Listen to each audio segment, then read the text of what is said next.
اچھا، اب ابھی جس مقام پر ہم موجود ہیں یہاں پر دو مین اہم مساجد ہیں. یہ کیمرہ دکھا دیں. یہ سب سے پہلے جو بڑی مسجد ہمارے سامنے ہے اس کو کہتے ہیں مسجد الغمامہ. اس کو کہتے ہیں مسجد الغمامہ. ٹھیک ہے. غمامہ بیسیکلی عربی کا ورڈ ہے. ٹھیک ہے. جو احز ہوا ہے یعنی بادل سے.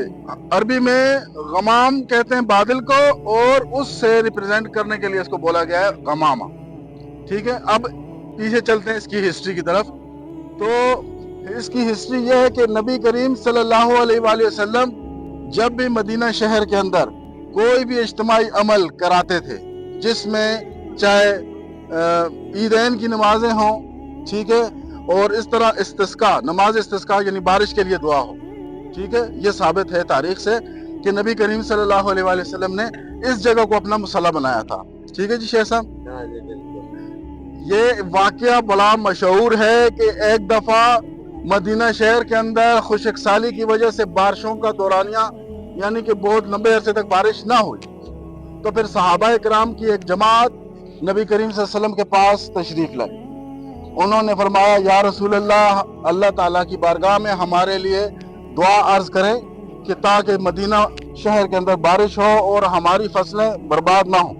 تو پھر نبی کریم صلی اللہ علیہ وآلہ وسلم نے صحابہ اکرام کی جماعت کے ساتھ یہاں پر تشریف لائے. ٹھیک ہے. یہاں پر نبی پاک صلی اللہ علیہ وسلم نے نماز استسقاء پڑھائی. ٹھیک ہے.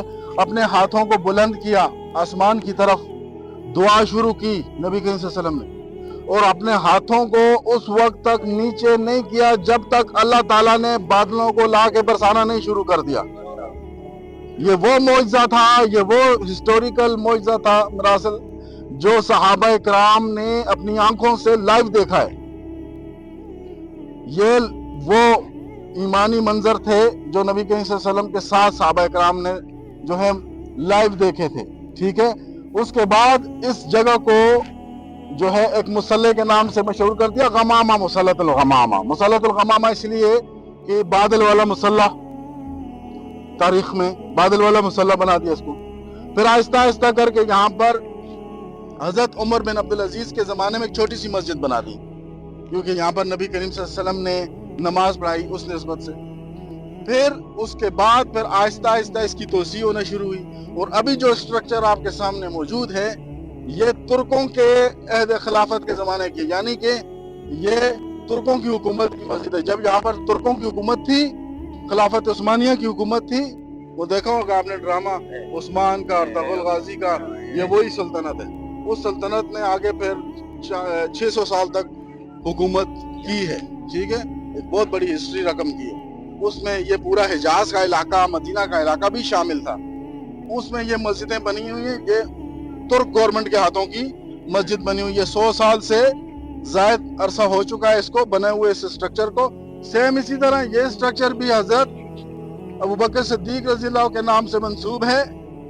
آپ کو معلوم ہے کہ حضرت ابوبکر صدیق پہلے خلیفہ ہیں جس کی نومینیشن کے لیے وہ جو جگہ میں نے بتائی تھی، ہاں، تو وہاں پر ان کے خلافت کا جس وقت آغاز ہوا تو اللہ تعالیٰ نے ان کو زیادہ وقت نہیں دیا. 2.5 سال تک ان کے پاس جو ہے امیر المومنین بننے کا جو ہے ٹائم تھا. اس کے بعد وہ دنیا سے وہ بھی رخصت ہو چکے تھے.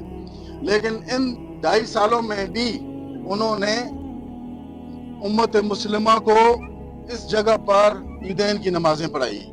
یہ ان کا مصلی تھا حضرت ابوبکر صدیق کا. اور اس کے بعد پھر یہ مسجد کے نام سے آج ہمارے سامنے اسٹرکچر کی طرف موجود ہے. ٹھیک ہے. اب اس کو ہم مسجد ابوبکر صدیق کہتے ہیں. اس کی بھی ہسٹری سیم ہی ہے. بس یہ ہے کہ اس کی اسٹرکچر اور اس کی اسٹرکچر ایک ہی مطلب ایئرز میں بنائی گئی تھی اور ان کو 100 سال سے زیادہ کا عرصہ بیت چکا ہے.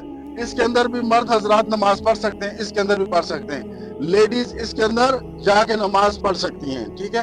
اس کا راستہ یہ مینار کے ساتھ دروازہ ہے. اس مینار کے ساتھ دروازہ ہے. جا کے لیڈیز اس طرف چلی جائیں نماز پڑھنے کے لیے، مرد اس طرف اندر ڈائریکٹ داخل ہو جائیں. پھر یہاں پر 2 رکعت پڑھنے کے بعد نکل کے مرد اس طرف آ جائیں، ادھر پھر 2 رکعت پڑھیں. سینٹر میں انشاءاللہ پھر دوبارہ اجتماعی ملاقات کرتے ہیں.